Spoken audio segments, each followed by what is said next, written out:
आज की वीडियो में हम जानेंगे कुछ इम्पोर्टेंट टर्म्स के बारे में, जैसे एक्सपेंसेस, एसेट्स, लायबिलिटीज, इनकम के बारे में। तो देखते रहिए वीडियो को।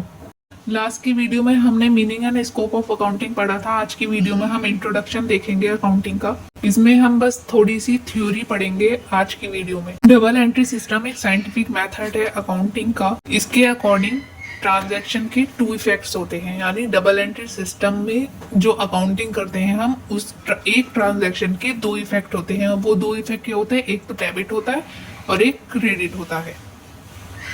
अकाउंटिंग में अकाउंट्स का इस्तेमाल करते हैं ऐसे, जैसे ये अकाउंट्स है, ये टी फॉर्मेट में होता है, इसे हम अकाउंट्स बोलते हैं। तो अकाउंटिंग में हम अकाउंट्स का इस्तेमाल करते हैं जो टी फॉर्मेट में होता है, जहाँ पे left hand side debit side होती है और right hand side credit side होती है। एसेट को हम कैपिटल एक्सपेंडिचर बोलते हैं।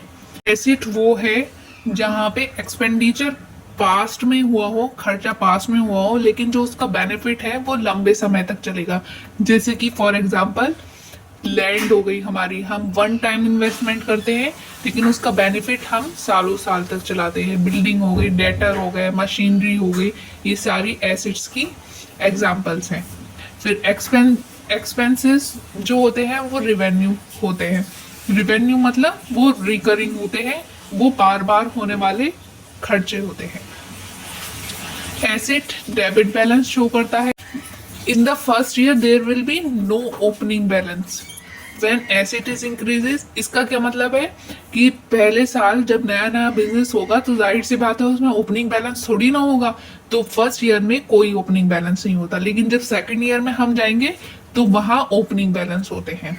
तो एसेट डेबिट बैलेंस शो करता है, और जब एसेट बढ़ता है तो हम उसे डेबिट साइड पे लिखते हैं, और जब डेबिट कम होता है तो हम उसे क्रेडिट साइड पे लिखते हैं।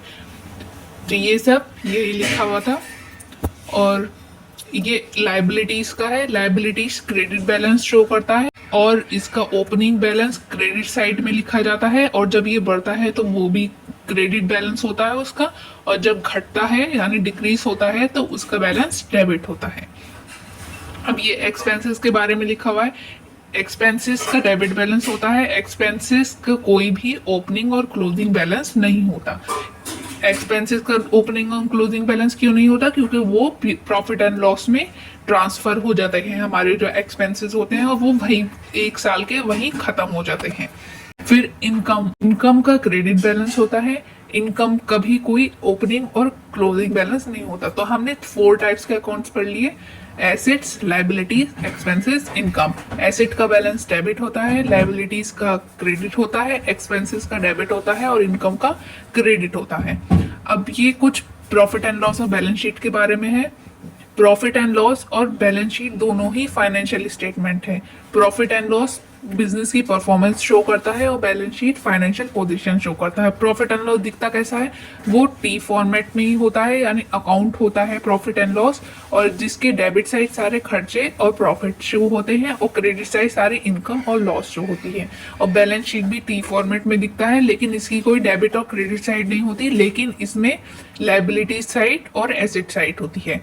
लेफ्ट हैंड साइड तो लायबिलिटी साइड होती है और कैपिटल होती है, उसमें कैपिटल भी आती है, और राइट हैंड साइड हमारे एसेट्स आते हैं। तो बातें जाननी थी ये हमारी, वो थी ये इंट्रोडक्शन वीडियो थी। नेक्स्ट वीडियो में हम जर्नल एंट्रीज और मॉडर्न अप्रोच और ट्रेडिशनल अप्रोच, ये सारी चीजें पढ़ेंगे। तक के लिए ये जो आज मैंने पढ़ाया है ये सब पढ़िए और अपना बेस स्ट्रॉन्ग कीजिए।